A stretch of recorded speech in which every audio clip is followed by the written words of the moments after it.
La película narra cómo este hombre pasa por diferentes necesidades económicas, muchas necesidades, incluso en una ocasión él no alcanza a llegar al refugio que le daban la noche y porque ya el cupo estaba lleno, entonces tiene que irse a dormir con su hijo y se va a dormir al baño de 1 metro, si no estoy mal.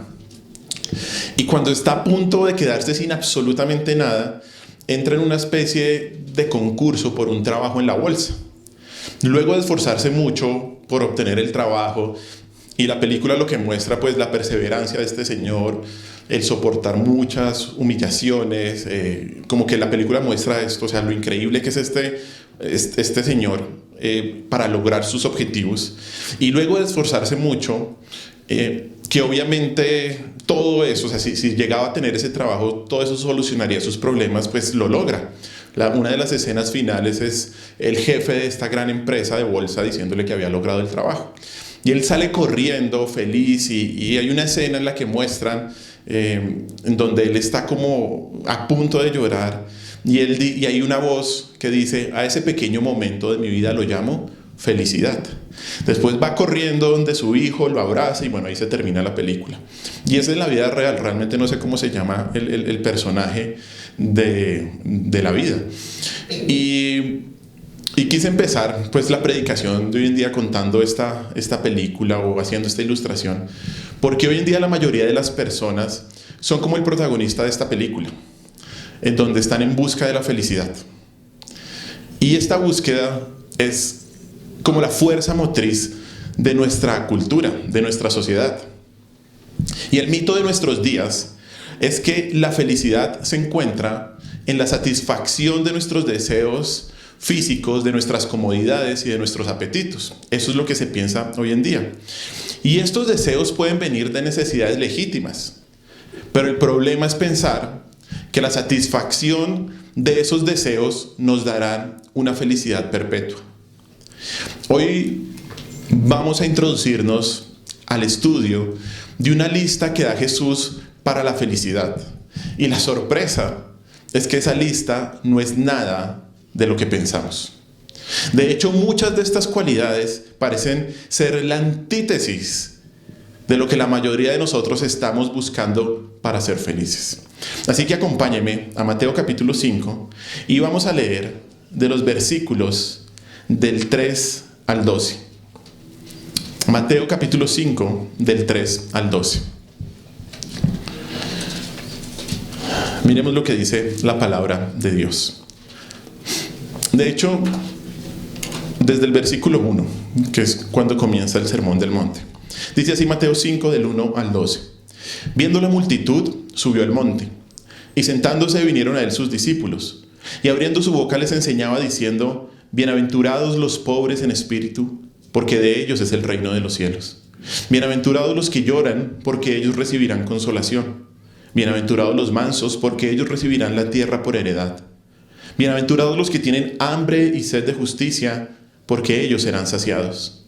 Bienaventurados los misericordiosos, porque ellos alcanzarán misericordia.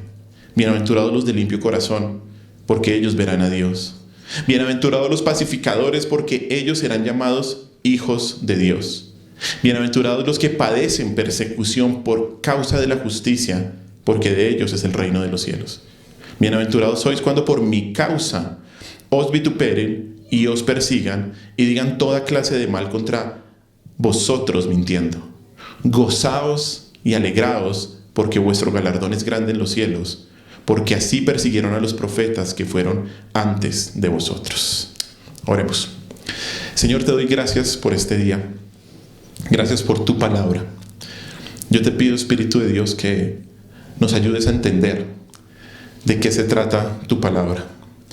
No podemos entender estas verdades si no es por ti, Dios, porque son verdades divinas. Y ayúdanos sobre todo a entender de qué se trata la bienaventuranza, de qué se trata la real satisfacción y felicidad en la vida. Gracias por tu palabra y porque ella es luz en nuestro camino. En tu nombre hemos orado. Amén. Y esta es la primera parte del Sermón del Monte, o como hemos denominado, como empezamos a denominar hace 8 días, el discurso del Rey. En nuestro primer tema vimos un panorama general de este maravilloso discurso. Vimos 3 aspectos y quiero hacer un pequeño resumen. En primer lugar, estudiamos la audiencia del Sermón del Monte, la audiencia a quien es dirigido el discurso, y nos dimos cuenta que este sermón no solo es dirigido para quienes son parte del reino, sino también para aquellos que quieran saber qué se debe hacer para ser parte del reino. Por eso es que al final del discurso hay solo 2 tipos de grupos: los que oyen las palabras del rey y las obedecen, y los que solamente las escuchan, pero no las obedecen. Eso fue lo primero que vimos. El segundo aspecto que vimos hace 8 días fue la autoridad con la que Cristo habla. Y vimos que la autoridad con la que Cristo habla aquí en los capítulos 5, 6 y 7 es la autoridad de un rey. Aquí el Señor está dando decretos reales a sus súbditos, y esto debe llenarnos de reverencia y prontitud para obedecer. Pero también estas palabras nos deben llenar de tranquilidad, nos deben llenar de confianza, pues quien habla es el Rey omnipotente que cuida a su pueblo. Por último, lo que vimos fue el mensaje del discurso del rey, el cual se centra en entender que debido a la manera en que se deben comportar los súbditos del rey, el hombre no puede tener ningún tipo de justicia que pueda ser aprobada por Dios. Cuando leemos estos capítulos 5, 6 y 7, nos damos cuenta que no podemos hacer nada, absolutamente nada, para nuestras fuerzas agradar al rey. Por lo tanto, nadie puede ganar la salvación, nadie puede entrar al reino de Dios, y por consiguiente está ineludiblemente condenado. El Sermón del Monte lo que nos muestra son los estándares perfectos de Dios, y que esos estándares son muy altos para ser alcanzados por los hombres. Y por eso debemos ser perfectos como Dios. Y eso nos lanza a buscar la salvación y la justicia de Cristo. Ese es el objetivo del Sermón del Monte: mirar a Cristo. Mirar que solamente por la justicia del Señor nosotros podemos llegar a ser perfectos como nuestro Padre es perfecto. Y este es el panorama general de este gran discurso. Un sermón que fue presentado por el Señor en una ocasión en particular, aunque enseñó sus verdades en diferentes momentos. Y como también vimos, este sermón está bien organizado, está bien ordenado. Como los buenos sermones, tiene 3 puntos. El primero, ¿se acuerda? Fueron los ciudadanos del reino, en donde se describe el carácter de los ciudadanos. Eso es las bienaventuranzas, que es capítulo 5, versículos del 2 hasta el 16.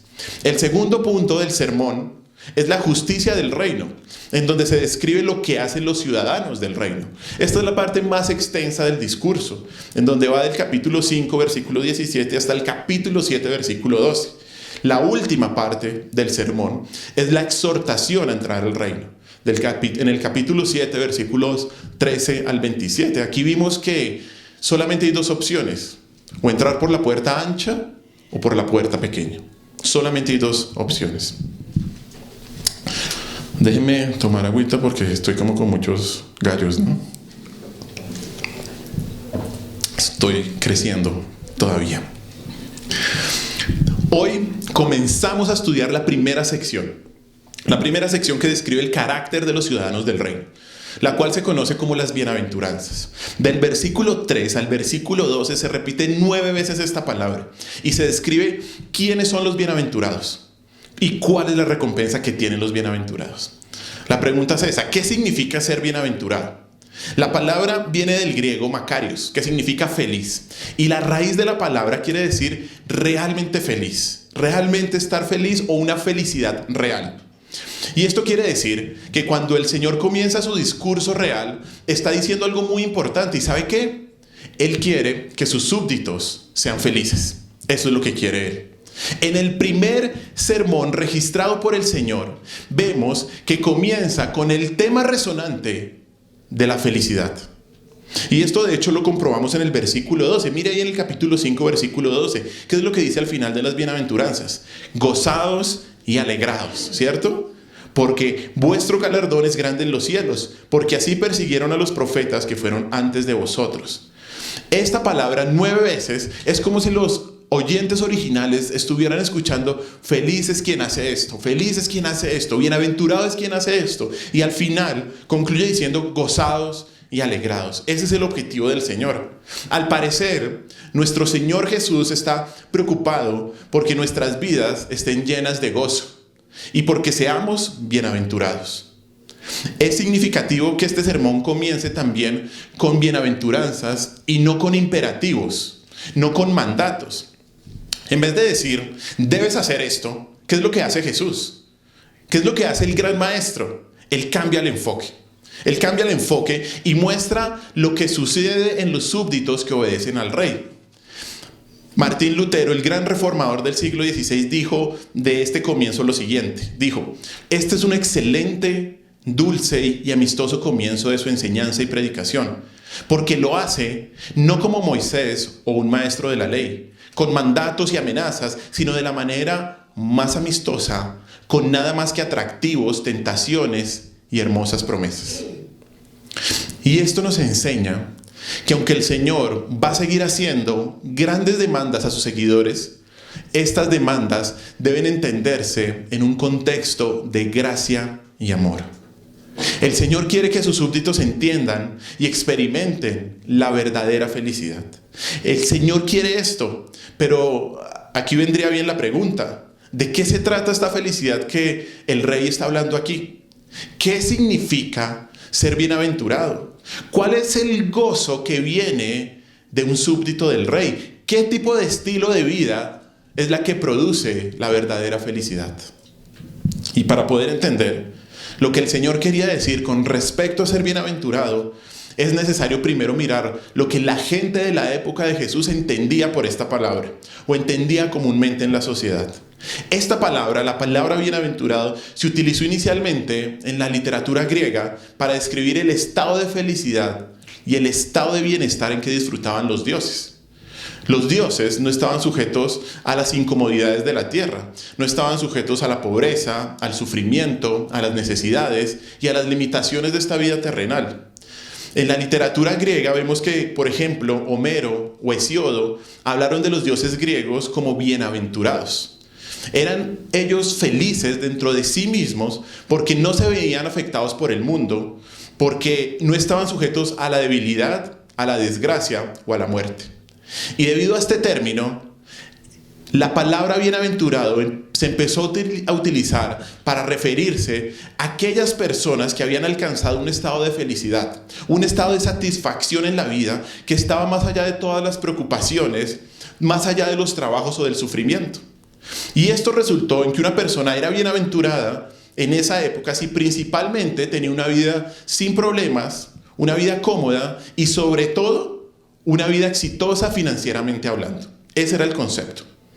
La razón es que las riquezas y el poder ponían a este tipo de personas por encima de los cuidados, por encima de los problemas y de las preocupaciones normales que los estratos socioeconómicamente más bajos tenían, de los estratos que luchaban constantemente para triunfar en la vida. De hecho, cuando vamos a la literatura griega, Homero usa la palabra para describir a una persona o a un hombre rico, y Platón la usa para alguien que tiene éxito en los negocios. Ese era el concepto de la palabra bienaventurado. Eso era lo que se pensaba que era alguien bienaventurado. Y como nos damos cuenta, el significado de los griegos de hace más de 2000 años sobre cómo ser feliz no difiere mucho del que hoy en día tenemos en nuestra sociedad, ¿cierto? Hoy pensamos que ¿cómo viene la felicidad? Viene de la comodidad en la vida o de la ausencia de problemas y del sufrimiento. Eso es lo que pensamos. Pero ¿será que esa es la manera como el Señor utiliza la palabra aquí? Obviamente no. El Señor lo utiliza de otra manera, de hecho, ennoblece esta palabra. Porque sabemos que la verdadera felicidad, el ser bienaventurado, no viene ni por el dinero, ni por ninguna otra comodidad que ofrezca este mundo. Y para entender bien lo que el Señor quiso decir con ser bienaventurado, debemos primero entender cómo se utiliza esta palabra en la Biblia. Esta palabra está arraigada en el Antiguo Testamento y corresponde con el hebreo ashrei. Y para ser bienaventurado, lo que nos dice la Biblia es que el hombre tiene que hacer algo en relación con Dios, algo con respecto al Señor.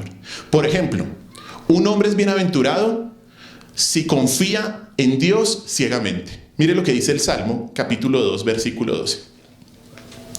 Salmo capítulo 2, versículo 12.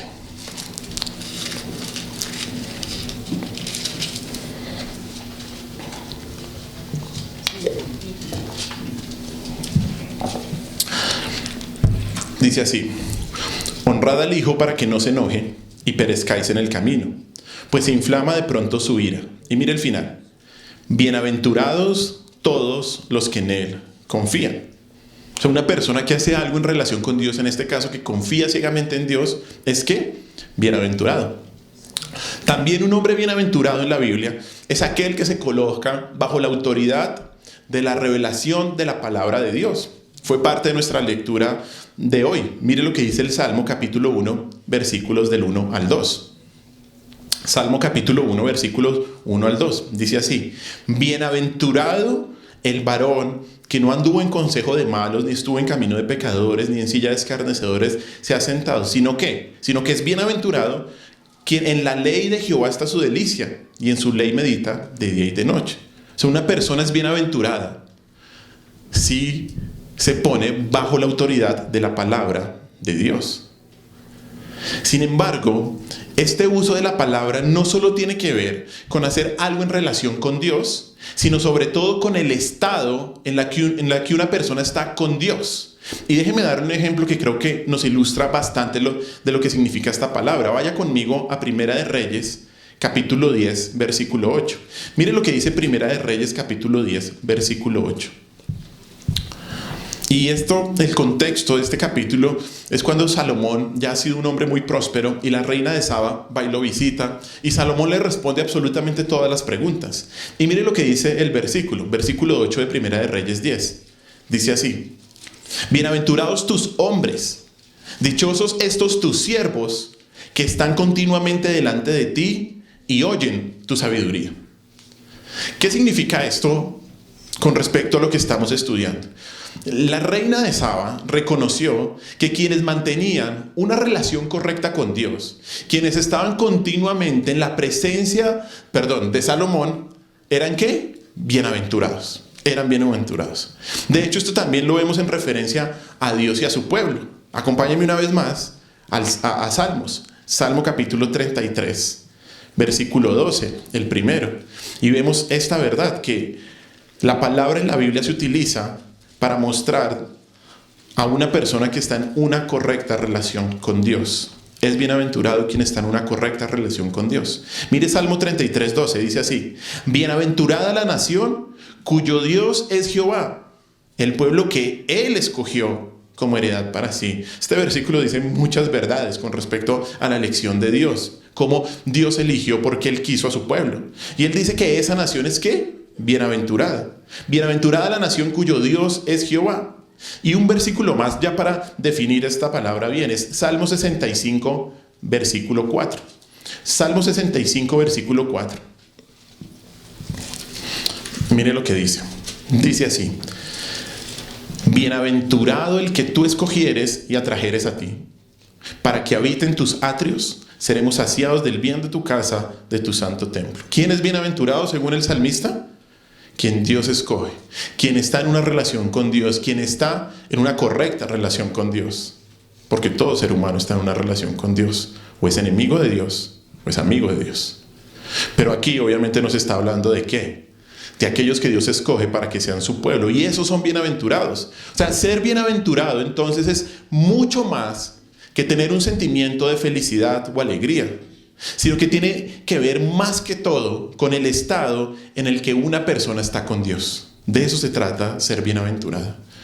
En la Biblia, ser bienaventurado significa ser supremamente feliz. Es estar completamente satisfecho debido a que una persona está en una correcta relación con Dios, independiente de las circunstancias que vive, independiente de eso. Por eso es que en el sermón, las bienaventuranzas, ser bienaventurado, habla de una actitud interna, no externa. Habla de una actitud interna basada en el hecho de que una persona es parte del reino de Dios. Y por eso es supremamente feliz, ya que es un súbdito del rey. Es bienaventurado por eso. Por lo tanto, ¿qué es lo que estamos viendo? lo que estamos viendo es que el concepto de felicidad de los griegos y del mundo es ¿qué? Es totalmente opuesto al de Dios. De hecho, cuando usted lee las bienaventuranzas, esto queda supremamente claro. El Señor no solo presenta un concepto opuesto de felicidad, sino que presenta un reino que realmente no encaja con lo que la mayoría de las personas estaba esperando escuchar cuando el Mesías llegó hace más de 2000 años. Seguramente la audiencia original del sermón, aquellos que estaban esperando a este Mesías político y conquistador, pensaron lo siguiente: ¿cómo así que el reino del Mesías se trata de ser pacificadores? Se trata de ser misericordiosos. Se trata de padecer persecución. ¿Cómo así? ¿No debería un reino conquistar? ¿No debería un reino ajusticiar y perseguir? Empezó a cambiarle la mentalidad a los oyentes del Señor. La felicidad, en las palabras de Jesús, no es exactamente lo que la gente había pensado. No es exactamente lo que los que estaban esperando al Mesías creyeron, ni mucho menos la manera en la que el mundo lo entendería. Y aquí es cuando nosotros debemos preguntarnos: ¿será que es correcto esto? ¿Será que en llorar, como dice las bienaventuranzas, en reconocer la insuficiencia, en reconocer la incompetencia, en no satisfacer los deseos está la felicidad? ¿Será? ¿Será posible esto? Para la mayoría de la gente, todo esto parece absurdo, ¿cierto? Un escritor dijo, hablando de las bienaventuranzas, lo siguiente: es como si la vida fuera como una tienda y Jesús se metió y cambió todos los precios. Esto está al revés.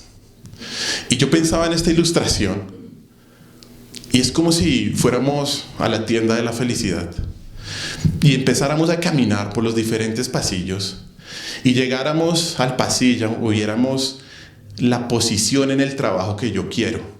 Y lo que yo siempre he pensado es que esa posición me va a dar ¿qué? Felicidad. Y cuando voy corriendo y miro cuánto vale, dice menos 10 millones. Y uno dice, ¿cómo así? Pero si yo siempre he pensado que el alcanzar esta posición me va a dar felicidad, ¿cómo es que es tan negativo? Y luego de pronto sigo caminando por el pasillo y me doy cuenta que ahí está la casa de mis sueños, por la que he luchado y por la que yo creo que va a traer una calidad de vida mucho mejor a todos los míos y que voy a ser feliz. Y voy allá a la casa de mis sueños y veo menos 100 millones. Y digo, ¿cómo así? ¿La casa de mis sueños no me va a dar felicidad? ¿No me va a dar comodidad? La verdad es que cuando miramos las bienaventuranzas y cuando reflexionamos en lo que realmente dice aquí, y cuando hacemos el ejercicio concienzudamente de pensar en las palabras del Señor, debemos ser confrontados. Debemos ser confrontados, porque la verdad es que no somos muy diferentes a los griegos de esa época. No. Los griegos que buscaban la felicidad en las comodidades que trae el dinero, en pensar que el sufrimiento hay que evitarlo a toda costa si uno quiere ser feliz.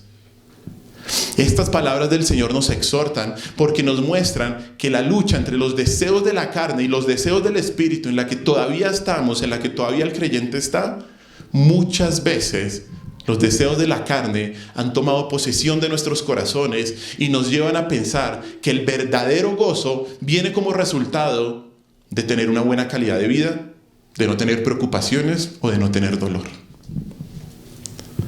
Y pregunta: ¿dónde dice en la Biblia que debes buscar tener una mejor calidad de vida? ¿Dónde? Dime dónde.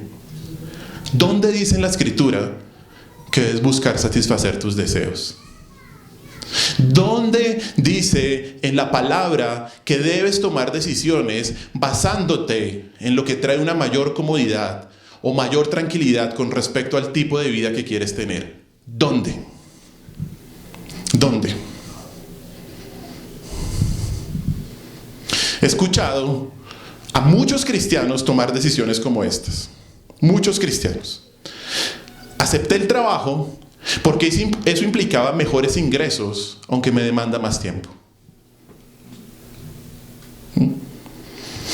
Decidimos irnos del país para buscar mejores oportunidades de trabajo, una mejor calidad de vida y un mejor futuro para nuestros hijos. Porque es que aquí, perdónenme la expresión, en este platanal no se puede ir a ningún lado. Yo amo este platanal. Y escúchame bien, porque no quiero ser malinterpretado. No se trata de no aprovechar una oportunidad. Pero el problema es que la gente toma este tipo de decisiones porque creen que eso les dará satisfacción y felicidad. La gente toma ese tipo de decisiones motivados por eso y a costa de sacrificar las prioridades bíblicas como el tiempo con la familia o el tiempo en la iglesia. Y es que no se trata de buscar el sufrimiento porque sí. La Biblia nunca nos enseña a perseguir el sufrimiento, no. Sino que muchas veces su motivación, lo que usted piensa, es que la felicidad y el gozo en la vida viene de alcanzar ciertas comodidades, cierta posición. Viene de no tener problemas, de no tener sufrimiento, de no tener enfermedad, de no tener dolor, y toma decisiones basadas en ese parámetro. ¿Y sabe qué? Ese es el parámetro del mundo para tomar decisiones. Este es el parámetro de alguien que no conoce al Señor para tomar decisiones. Mire lo que dice Mateo 6, 31 al 32.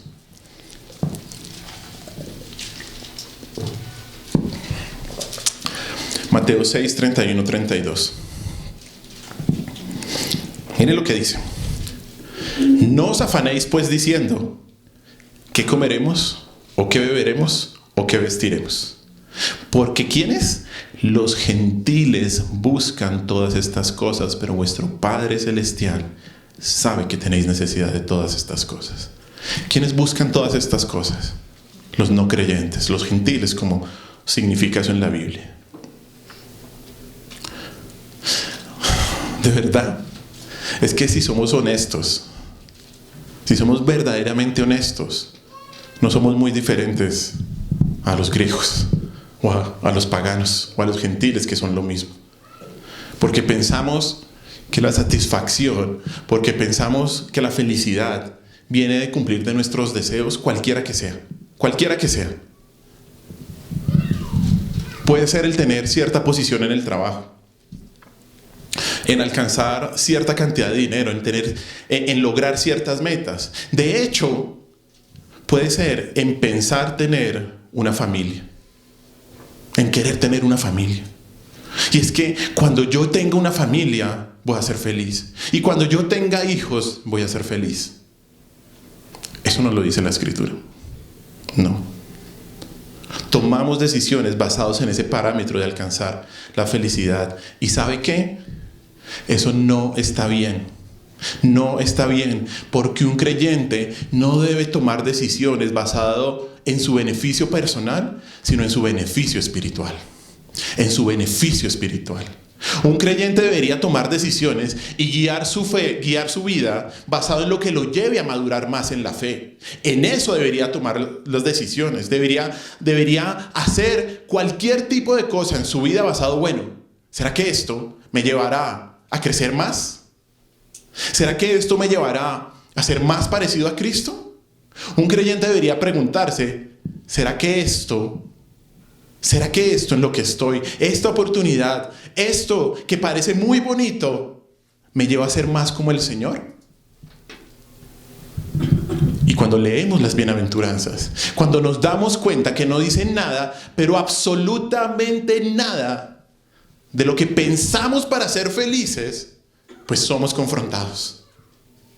Esta enseñanza de las bienaventuranzas debería ser como un baldado de agua fría que sacude todo nuestro interior, porque la verdad es que muchas veces, aún conociendo al Señor, aún siendo creyentes, aún gustado de su misericordia, hemos buscado el gozo lejos de las palabras del Señor. Lejos. Y si esto es lo que usted verdaderamente piensa, si usted está siendo exhortado por la palabra de Dios, pues dele gracias a Dios por su gracia, Porque esto es un impacto que el Señor quería que tuviera las bienaventuranzas. El Señor quería voltear nuestra visión de vida.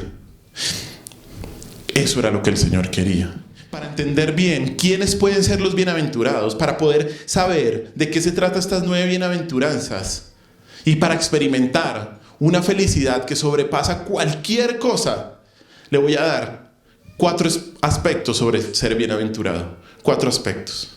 Voy a empezar el sermón ahora. Bueno. No son tan largos, son más bien corticos. Pero 4 aspectos que más bien resumen todo lo que hemos hablado hasta ahora. Primer aspecto entonces es: una persona es bienaventurada si está en una correcta relación con el Rey.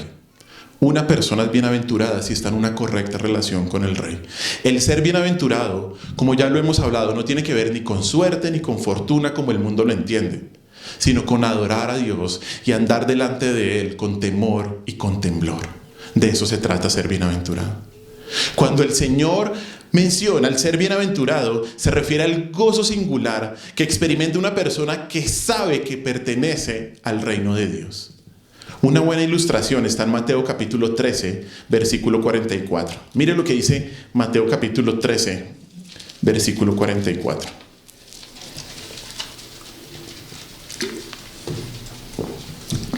Mire lo que dice ahí.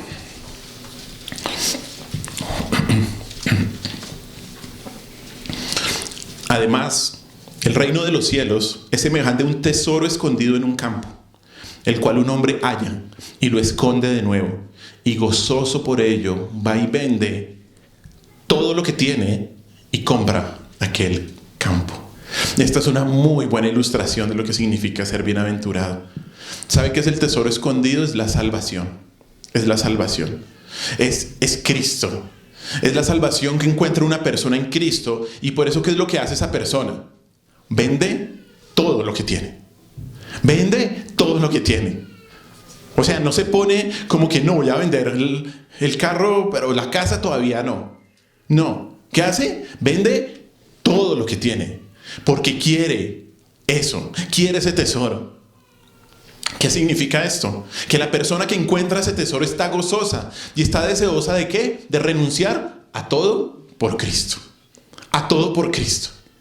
Eso es ser bienaventurado. No me importa nada.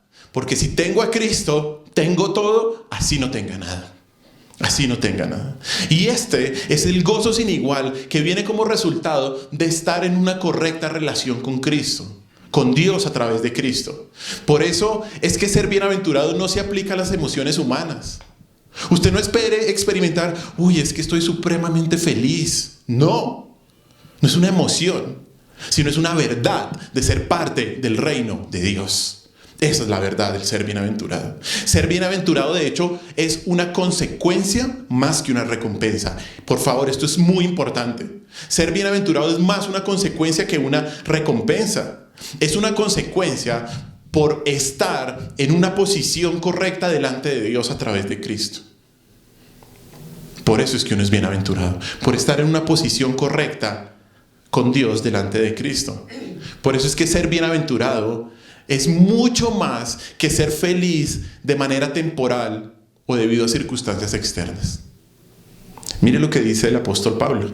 Filipenses capítulo 4, versículos 11 y 13.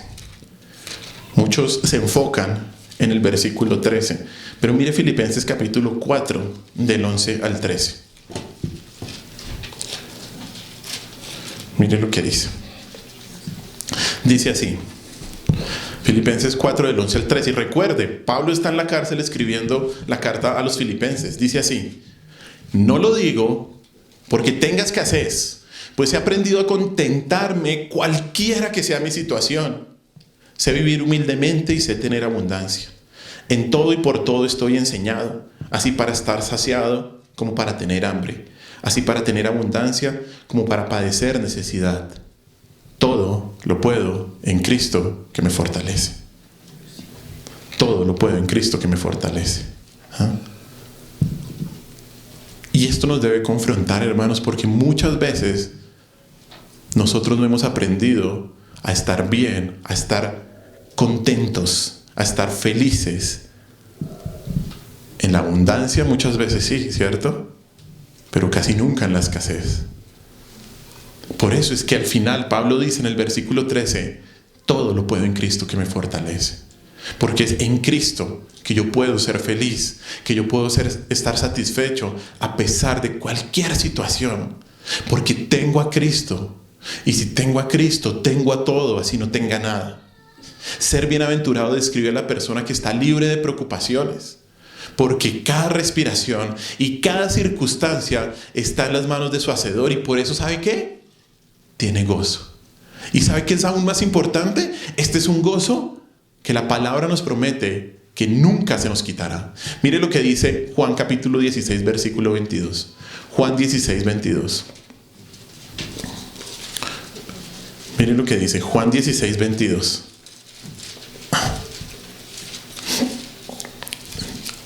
Y estas son palabras, las últimas palabras de nuestro Señor Jesús a los discípulos.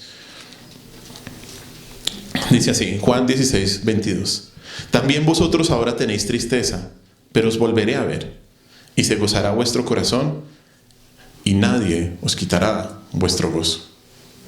Nadie os quitará vuestro gozo. Qué versículo tan lindo. ¿Por qué?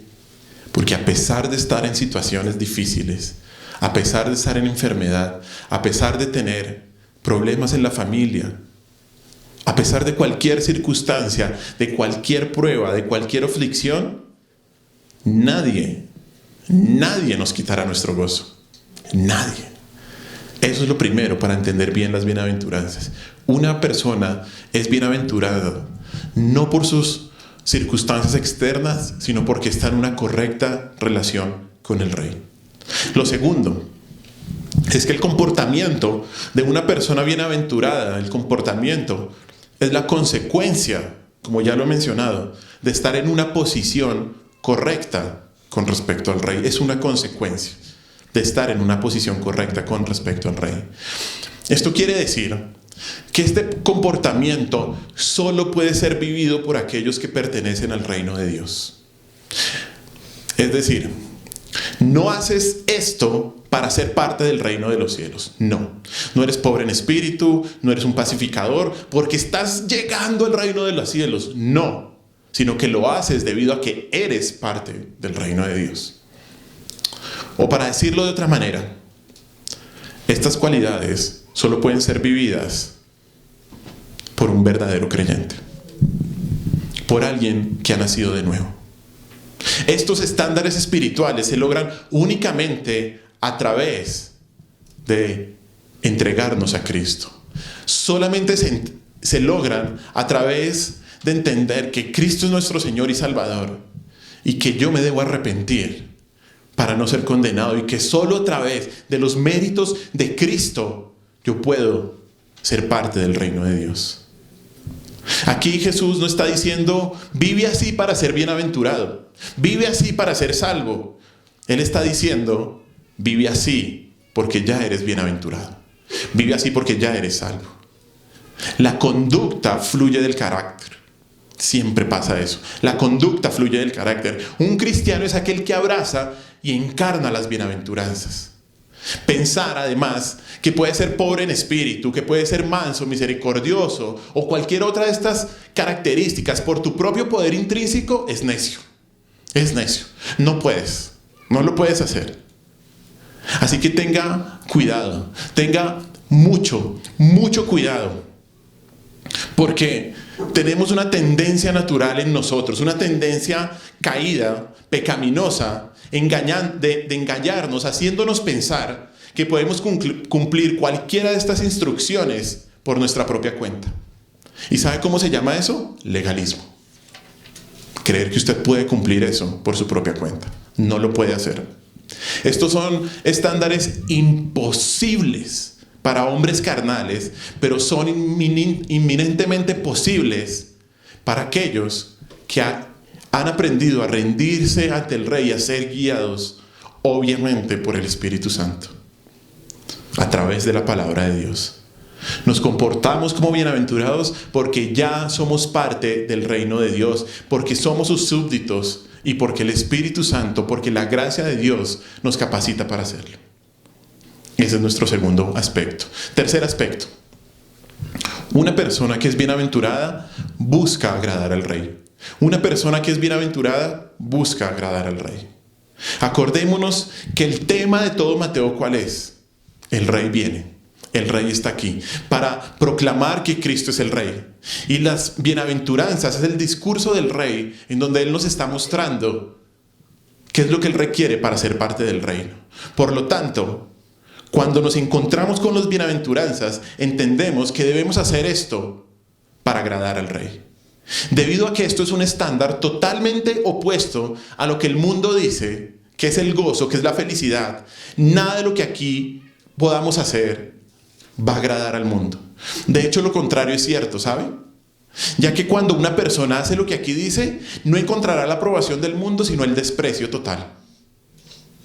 Por eso es que la motivación de quien es bienaventurado no es ni siquiera, escúcheme bien, o sea, la motivación del bienaventurado no es ni siquiera alcanzar el gozo y la felicidad, no. Sino, ¿sabe cuál? Agradar al Rey. Agradar al Rey. Esa es la motivación. El ser bienaventurado fluye del deseo de querer honrar, de querer obedecer al Rey de Reyes, a pesar de cualquier circunstancia extrema. A pesar del sufrimiento, a pesar del dolor, esa debe ser la motivación del bienaventurado. Si queremos la aprobación de Dios, más que la aprobación de los hombres, más que la aprobación del mundo, estas palabras deberían tener el poder de cambiarnos drásticamente. Mire lo que dice Gálatas 1:10, por favor. Gálatas 1:10.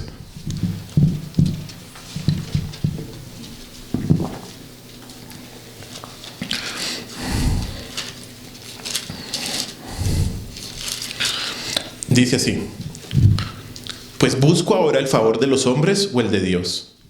¿O trato de agradar a los hombres? Pues si todavía agradara a los hombres, no sería siervo de Cristo. No sería siervo de Cristo. Entonces la pregunta es esta: ¿cuánto quiere usted la aprobación de Dios? ¿Será que usted la quiere más que la aprobación de su familia? ¿De sus amigos? ¿Será que la quiere más que la aprobación de las personas donde usted trabaja?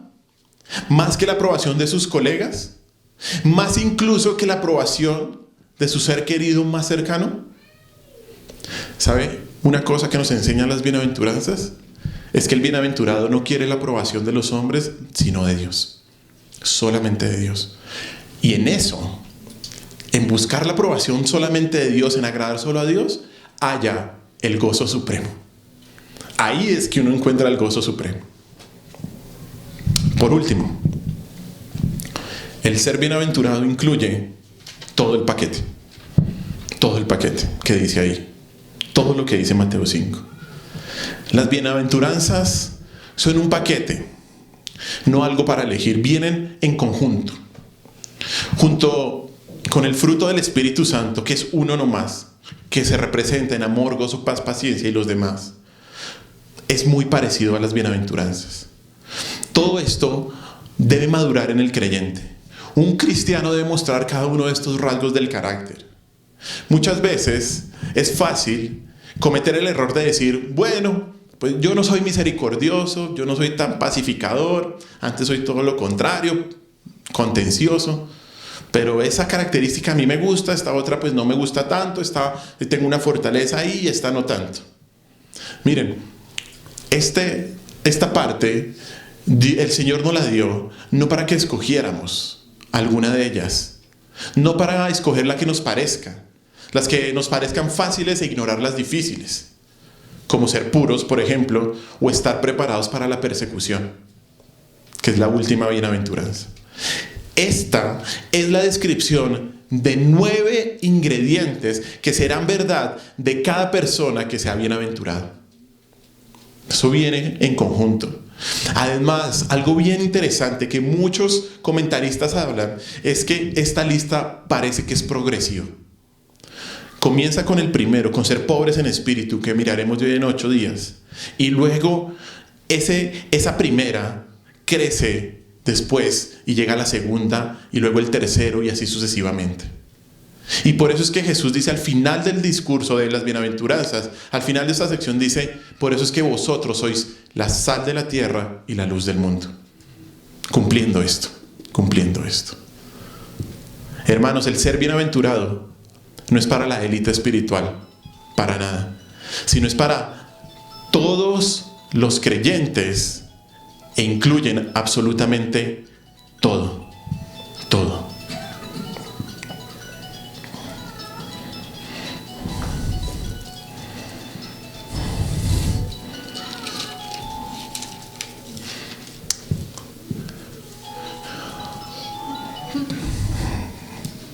La musiquita.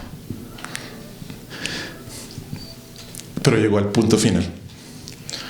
¿Cuántos queremos ser felices? ¿Cuántos queremos ser bienaventurados verdaderamente? ¿Cuántos realmente queremos tener el gozo supremo de estar con Dios? Aquí está la fórmula. Aquí, increíblemente, está la fórmula. En ser pobre en espíritu, en llorar, en ser manso, en tener hambre y sed de justicia, en ser misericordioso, en ser de limpio corazón, en ser pacificador, en padecer persecución.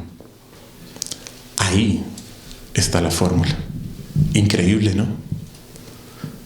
Una fórmula que comienza con entender que el parámetro de Dios es infinitamente superior al mundo y que fluye de estar en una correcta relación con Dios. Por eso es que ser bienaventurado no significa ser feliz por la condición en la que se está. No significa estar feliz por lo que pasa en este mundo o por tener o no tener. El sentimiento de felicidad, y entiéndalo bien, no tiene nada que ver con la verdadera felicidad espiritual, la verdadera satisfacción que proporciona ser parte del reino de Dios. Ser bienaventurado es una satisfacción y una suficiencia interior que no depende de circunstancias externas para la felicidad, sino que fluye de entender que Cristo es mi Rey, que soy parte del reino de Dios y que estoy aquí por gracia y por misericordia. No por nada que pueda hacer, porque todo lo que yo puedo hacer me lleva al infierno. Pero solamente por los méritos de uno es que puedo llegar a salvación. Quiero concluir con un versículo de la Biblia que está en Habacuc, capítulo 3. Ese versículo si no está en la presentación. Pero es Habacuc capítulo 3, versículos del 17 al 19. Y para entender mejor este versículo, recordemos que Habacuc vivió en el tiempo en el que vio la invasión babilonia a su tierra. Seguramente muchos murieron de sus compatriotas, sus posiciones fueron quitadas y todo se fue a la basura. Pero mire cómo termina el profeta este libro, Habacuc capítulo 3, versículos 17 al 19, y aquí nos muestra un ejemplo de otra persona que también fue bienaventurada. Habacuc 3:17.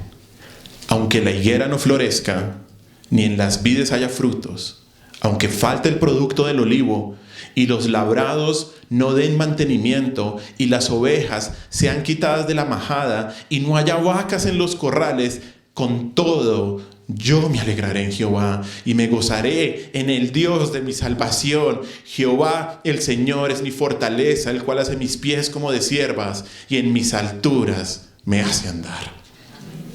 Hermanos, con todo yo me alegraré en Jehová. Con todo yo me alegraré en el Señor. Con todo yo me gozaré en el Dios de mi salvación, aun cuando no haya nada.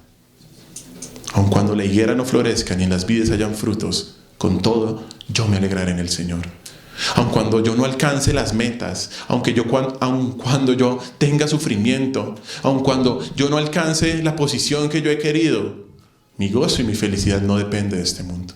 Mi gozo y mi felicidad depende de estar con Dios. Ese es el bienaventurado. Bueno, oremos. Señor, te damos gracias por tu palabra. Señor, gracias por tu inmensa misericordia y por tu inmensa bondad de sacudir nuestra vida, de hacernos entender, de hacernos comprender de qué se trata ser verdaderamente feliz, de qué se trata ser bienaventurado. Señor, gracias. Gracias, Padre Santo. Y perdónanos en primer lugar, como siempre comenzamos, cuando somos exhortados por tu palabra. Perdónanos porque hemos buscado, habiéndote conocido, habiendo recibido tu gracia y tu misericordia de la salvación, hemos buscado nuestra satisfacción y nuestra felicidad en otros lugares, Señor. Pero ayúdanos a entender que debemos ser bienaventurados porque te tenemos a ti, Cristo. Gracias, Señor, que en nuestro próximo estudio tú nos reveles, tú nos ilumines en tu palabra nuestros errores, nuestro pecado, para poder ser verdaderamente bienaventurado. Te alabamos y te bendecimos, Señor, y te damos muchas gracias por tu palabra.